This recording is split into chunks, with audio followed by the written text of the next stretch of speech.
This is Josh Reeves, and you're listening to the Mile High Church podcast. Thanks so much for listening to us. Hey, Valerie Kaur, author of the incredible memoir, See No Stranger, great teacher and presenter on the idea of revolutionary love, is coming to Mile High Church on October 3rd. Come to Mile High and see her here in our sanctuary, or if you live far away and can't travel, see her at home online. Tickets are on sale at milehighchurch.org.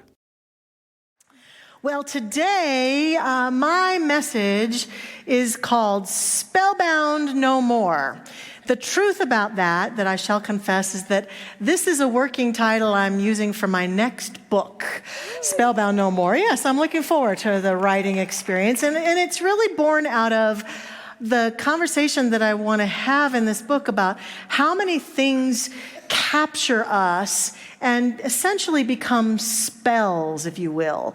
Ideas and mental equivalents, as our founder Ernest Holmes called them, and beliefs and attitudes and energies that are not of the highest and best for us.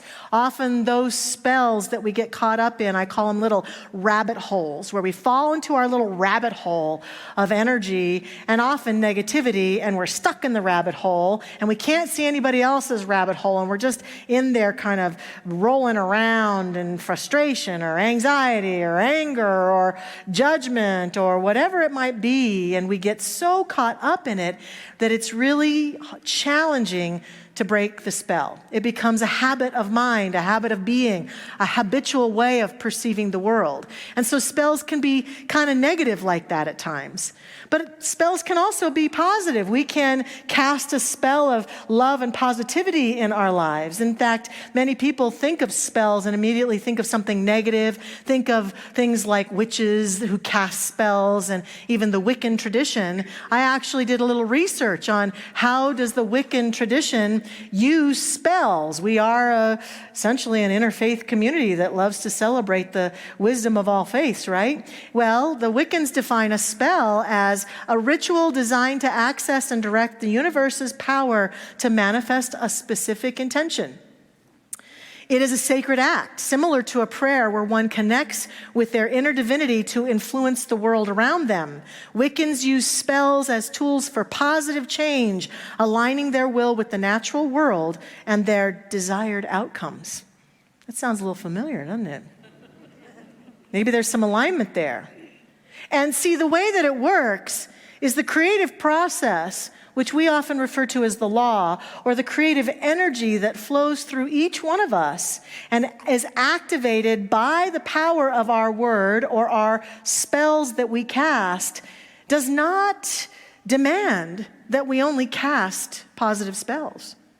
We are free to cast as many negative spells as we want. However, we will experience the result of that choice unconditionally.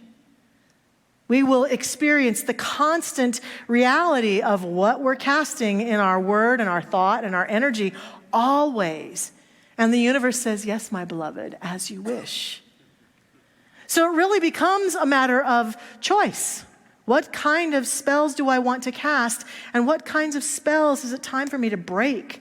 Am I caught up in a spell that's no longer serving me, and maybe even in a spell that's no longer serving my world or the world that I share with other human beings?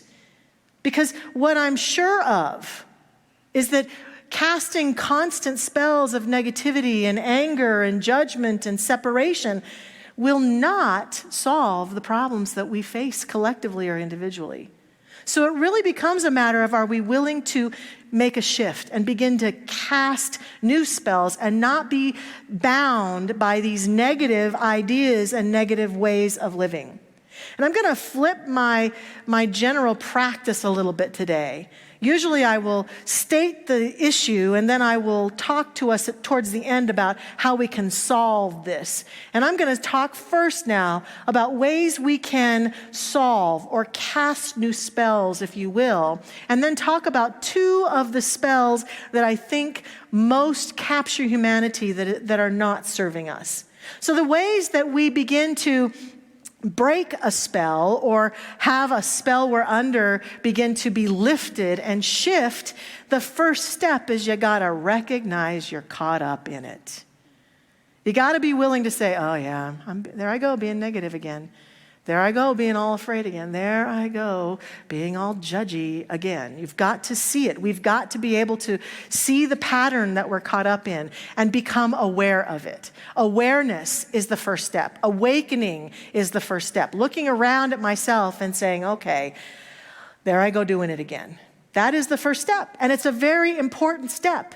Because most of the time, the reason that these things keep activating in our lives is we're just not aware of it. And then we say, why does this keep happening to me? Because we're unwilling to look at how it is we might be being a part of that negativity that is out picturing itself in our world. So once we acknowledge it or see it, become aware of it, then we get to decide, is it time to break this spell? Is it time to cast a new spell? Or do I want to keep living this way? Maybe lack and limitation, yeah, that's kind of fun. I like it. Let's do it. I'll take more of that. How about that? No, I agree with you, Sherry. No. I'm going to choose to do something different with it. I'm going to have a new thought, a new idea. So we decide to break it. And then once we've made that decision comes the hard part, because it becomes practice. Practicing catching ourselves in it, practicing breaking it, practicing coming up with new ideas and new possibilities about how I can be different in the midst of the same circumstances, the same conditions, the same headlines, the same experience. And then the next step is forgiving myself when my practice isn't perfect, because it won't be. Anyone who is endeavoring to lift themselves up above and beyond some of these negative spells we fall prey to is going to have moments of triumph and moments of challenge. And the work is always to keep practicing, to keep starting over the minute I catch myself caught up in it again.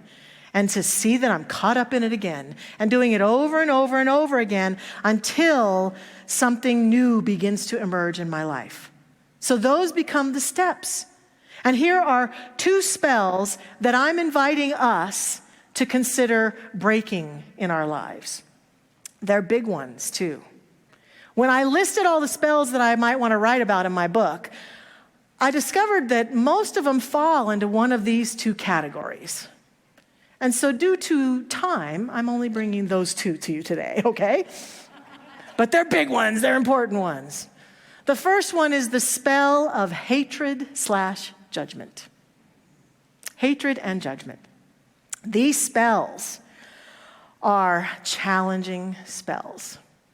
We seem often to feel very righteous to hate or judge certain things, certain people, certain experiences that are going on, to judge or to make wrong. But I would suggest to us that this spell not only creates an outcome in our life and a ripple that continues that energy, it's not good for us. It's toxic. It's not good for our bodies. It's not good for our souls. It's not good for our minds. It's not good for our hearts. It's not good for any part of us. And yet we keep finding ourselves possibly participating in this collective spell. And I suggest that we wake up to it, and it's time to consider setting an intention to break that spell in our lives. This last week, I was really honored to get to speak to Valerie Kaur, who's going to be with us here in October. She's written a number of books. I think her most recent and popular book is See No Stranger, and she's going to be speaking here October 3rd, and I was interviewing her for our marketing team so that we have some things that we can show you about her message. And one of the things that I love about Valerie is that she articulates what she calls extending love in 3 directions. So the opposite spell from hatred and judgment is the willingness to cast the spell of love in my life. To consider love as a solution. Love as a possible way of being instead of my hatred and judgment. And the 3 ways that Valerie suggests that we extend love are to others, seeing everyone, even strangers, as a part of ourselves. She suggests that we affirm often, you are a part of me I do not yet know. To extend that thought to other people, there's casting a positive spell. You are a part of me I do not yet know. being willing to do that in powerful and profound ways. And she says this involves cultivating wonder and curiosity about those who are different from us. That immediately begins to break these spells we get caught up in of judgment and hatred. So extending love to others, extending love to our opponents. This falls directly in line with the great teacher Jesus, who said that we should love our enemies as ourselves. Our opponents, she says, are those that we disagree with, or even those who we feel are actively harming us. Not to condone their actions, but to understand their underlying wounds and work towards systemic change from a place of love. That's Valerie. She is the manifestation of that in form. Absolutely a woman of love and power who's out in the world making a difference to the systems of oppression that we might see going on, and doing so with great love versus anger and judgment and toxicity. Powerful. And then she says the third way is to ourselves. Practicing self-compassion, tending our own wounds, and allowing ourselves to rest and find joy, to avoid burnout and sustain the work of love, to extending love to ourselves, to heal, to release and forgive and be free. And I will add a little shameless plug here for some work. I was honored to do. The Science of Mind magazine, which has been in publication since 1927, has these daily guides for every day of the month. And in August, I wrote the 31 guides. Thank you. And they're all about self-love. 31 days of loving yourself. So if you're struggling to love yourself, you can get the magazine in our store. You can subscribe to it online and get a copy of it there and have it online. But it's an opportunity for 31 days to focus in on loving and honoring ourself. And so it's a powerful, powerful thing to extend love in these ways. And it's very spell-busting to do it, to make a commitment to it and live this way. My good friend Claudia Milner, who's been, I've known her since we were in high school together at Pomona High School, and she's a practitioner here at Mile High. She posted a reel on her Facebook page one day, and it had an amazing and major impact on me with regards to this spell. And it really called me to look deeply at how I might be existing in the world. And I want to share the reel this morning. We're not going to play the reel, but we're going to show some pictures from the reel. It was posted actually on Instagram by Christina Kuzmic, who's an international social media star, comedian, author, and entrepreneur. She was discovered by Oprah Winfrey, and she's got like 1 million followers. She's a pretty prolific producer of content. And I want to thank Lindsay Portencaso, our art and design creative manager, because she put these photos together. So these photos, this whole reel is called 20 Minutes Earlier.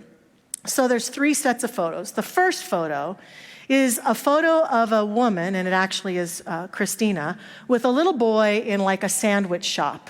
And the little boy is having a major meltdown. And she's trying to control him, and she's trying to talk him out of his little meltdown. And she's saying, "It's okay, we're going to get you a treat. Come on, let's get you a treat."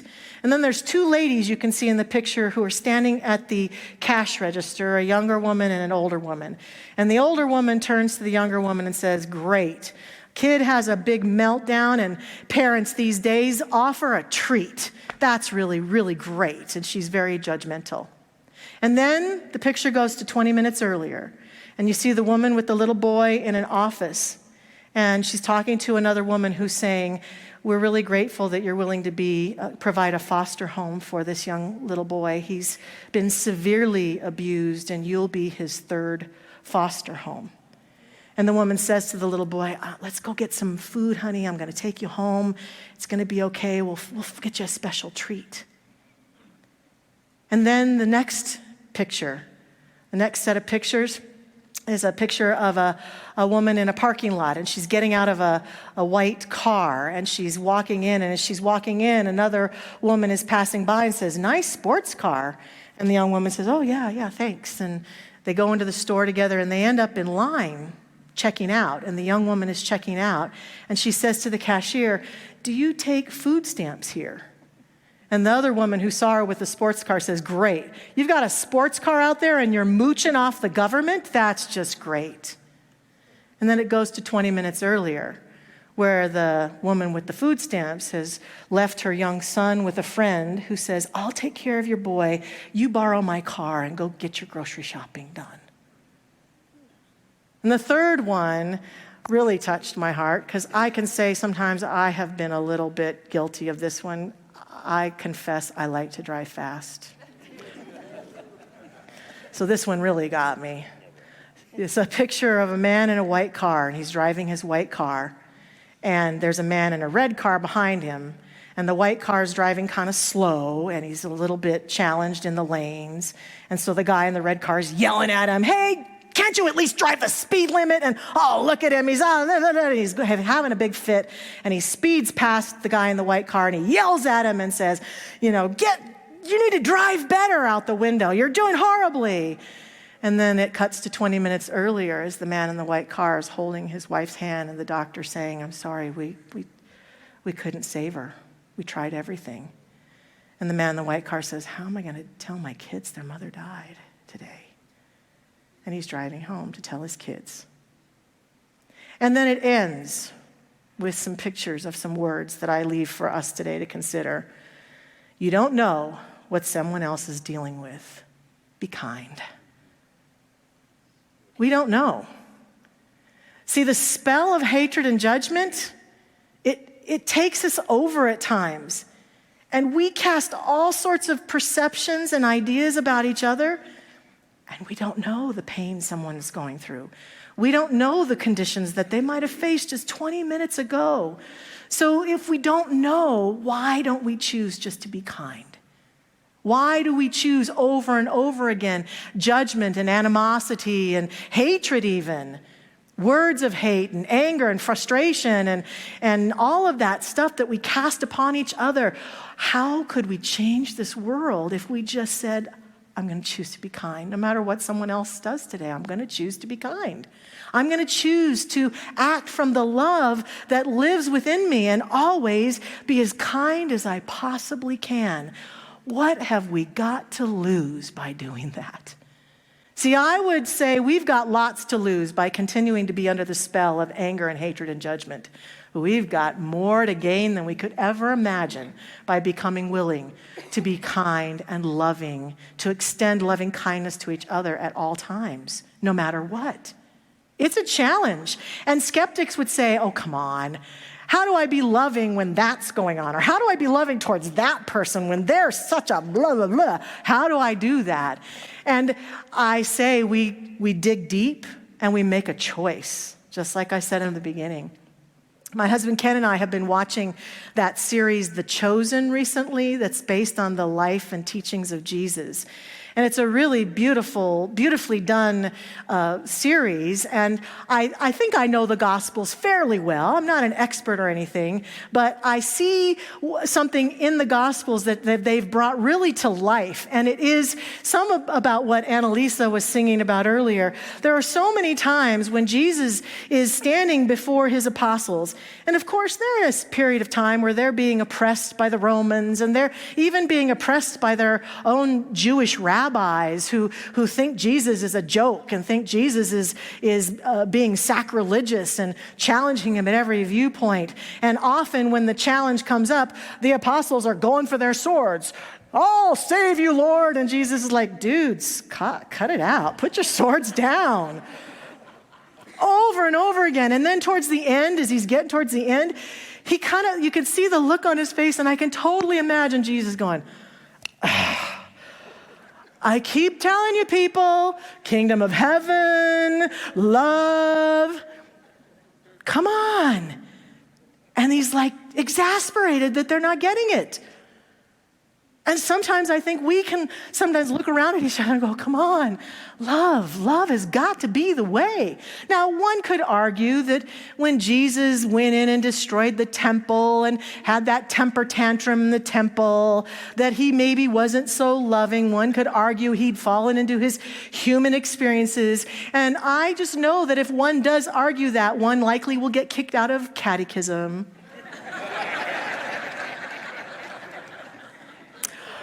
But in watching the series, I've seen really clearly, and Ken and I have talked about it, Jesus knew what his path had to be, and his first act to really become rebellious, to walk down the path of his death and resurrection, was the turning over of that temple.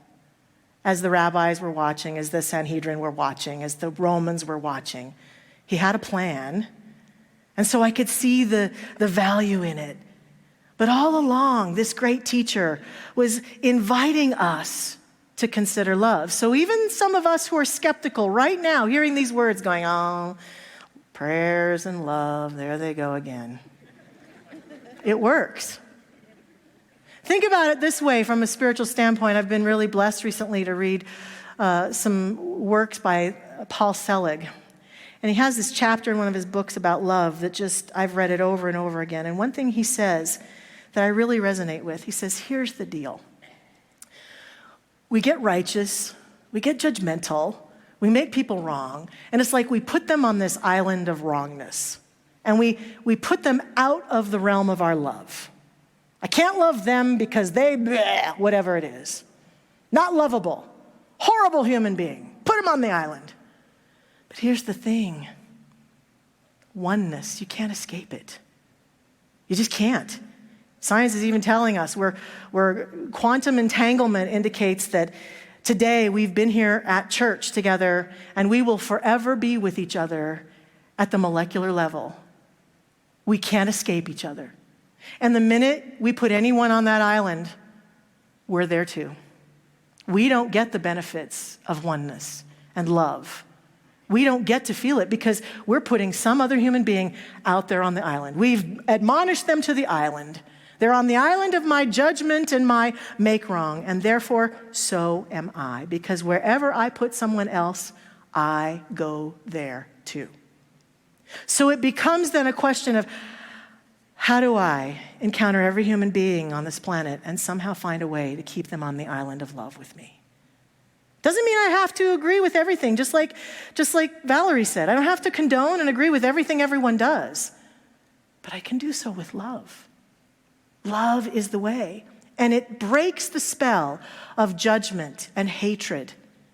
And it brings us back into oneness. The second spell that I invite us to consider this week, healing and letting go of, is the spell of fear. Fear having its way with us. Fear and anxiety at the core of our being rising up. I love what the great comedian Jerry Seinfeld quipped about this. He said, studies tell us that human beings' number one fear is public speaking, and number two is death. So he surmises that means if any of us have to go to a funeral, we'd rather be the one in the coffin than the one giving the eulogy.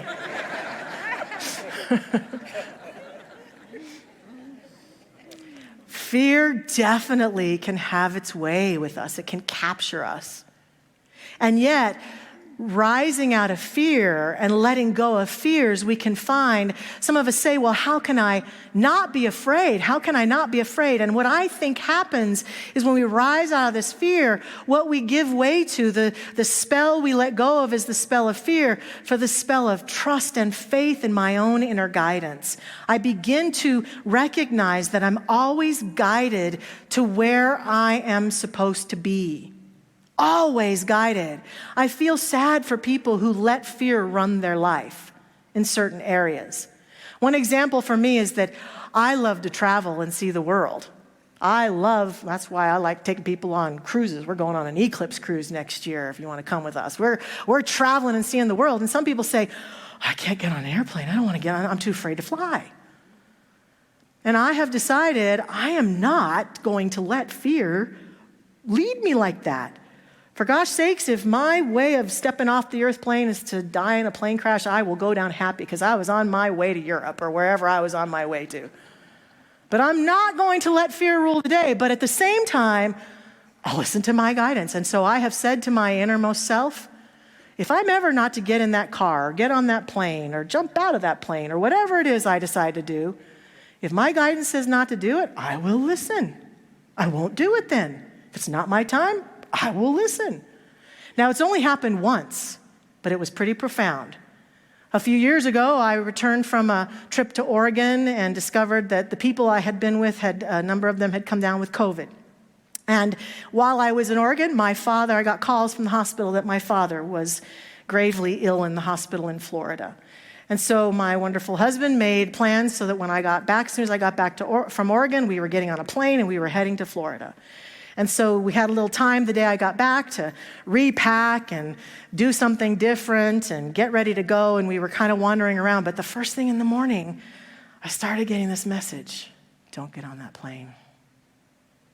And it kept coming up, and I'd push it away. I gotta go see my dad. He's dying, for God's sakes. Don't get on that plane. Do not get on that plane. And so Ken had really worked hard to get these tickets, and I was a little bit nervous, but I finally said to him, honey, I'm hearing an inner voice. It's saying that I'm not supposed to get on the plane.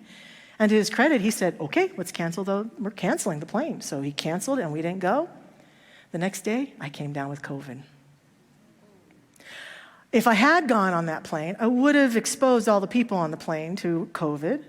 I would not have gotten to visit my father in the hospital because they wouldn't let me in with COVID.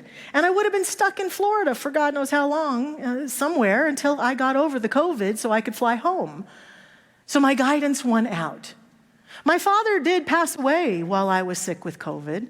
And I was pretty sad about that and had some guilt about it until later on I realized my inner voice also said, you know your father, he would have hated it, you standing over him watching him die like that. He would have hated it. He would have been so angry with me that I did that I showed up at all, healthy or not, because he wanted to be in peace and quiet and on his own. I was guided. It wasn't fear. And so when I approach things in life, I want to be fearless. I want to have faith. I want to live a life that's full and active and filled with adventures and possibilities. I don't want fear to win out. Fear winning out with connecting with human beings. Fear winning out with going and doing things I love and that I feel excited to do and passionate to do. Fear winning is not acceptable to me. There's no way that I want to get to the end of this life and say, well, I listened to my fears, and so I played it safe. No. I want to find my corner of the sky. I want to live full out. I want to have faith and learn to listen to my guidance. For gosh sakes, if my guidance is on board and tells me something, I'll listen. But until that moment comes, I'm walking my path full out, casting that spell of fear away. Our founder, Ernest Holmes, says, no fear can remain where faith holds sway. Faith reunites us with the original creative spirit, the divine mind, which already exists at the center of our being. This kingdom of heaven, which is the kingdom of wholeness, is within. This is the kingdom we are searching, this kingdom of heaven. It's wholeness, it's joy. And when we discover it, it casts out the spells of fear and hatred and judgment and reunites us with our joy. I love the Harry Potter series, and one of the things that I loved about Harry Potter and the book and the movies is there's this point where one of the professors, Professor Lupin, is trying to teach the kids not to be afraid of things. And so he has this thing called a Bogart. And what he does is the kids stand in line and the little Bogart comes out and it manifests as the thing the child is most afraid of. And for one of the main characters, Ron Weasley, he hates spiders. He's afraid of spiders. And so this big old spider comes out, and then he tells him to take his wand, and he casts a spell. It's called ridiculous. Let's see how she spells that. Ridiculous. And when he says ridiculous, the spider suddenly gets roller skates and kind of is flailing around and causes Ron to start laughing. I sometimes, as a strategy, approach some of my fears like that. Ridiculous. How could I see that thing that I think I'm so horribly afraid of and allow myself to experience it as something filled with joy versus filled with pain versus something that stops me in my tracks? This is what we can be in receivership to. And today we're inviting ourselves to break the spell by being in greater receivership of love and joy. That is the stuff that the divine feminine is made of, and we allow ourselves to take that in and to resonate with that more than we do our fears, our judgments, our hatred. We allow ourselves to take that in. And so we're going to close now with Reverend Zamira, and Laura is going to sing. Reverend Zamira is going to lead us in a process of accessing that sweet, divine, feminine, joyous presence as Laura sings about it. So we invite you to take a deep breath and to step into this holy, sacred space.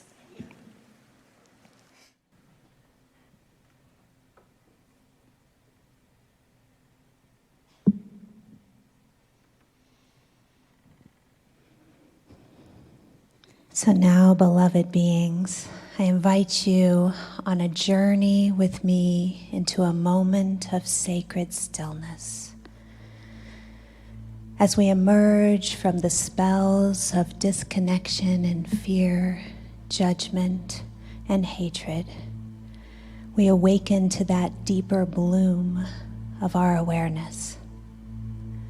Let us open together to that presence of the divine feminine, that ancient, eternal essence that invites us not to strive, but rather to surrender. This white rose is a symbol of the garden.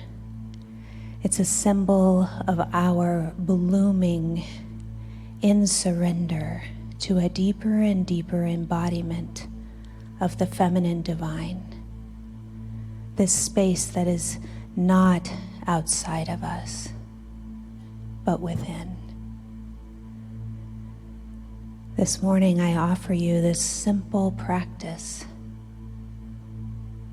to surrender to the sweetness of your life, to surrender into the unknown, into the longings, even into your worries, just allowing all to soften your heart rather than hardening your grip.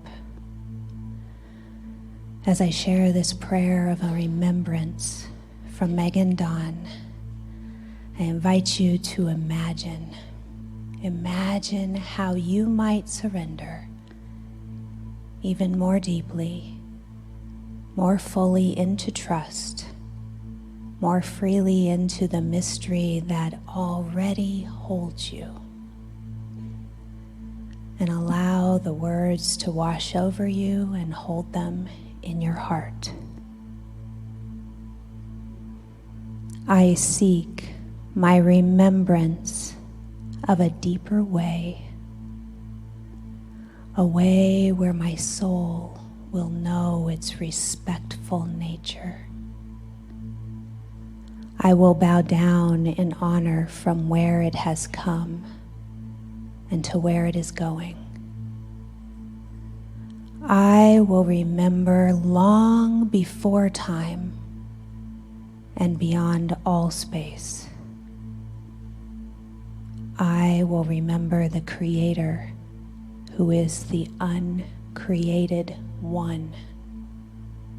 And I will know that I too am one and the same.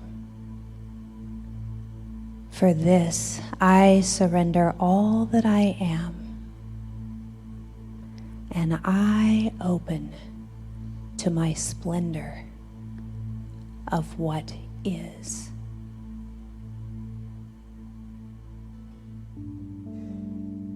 Thanks for listening to the Mile High Church podcast. This podcast is made possible by the generous contributions from listeners like you. To make a donation, please visit milehighchurch.org.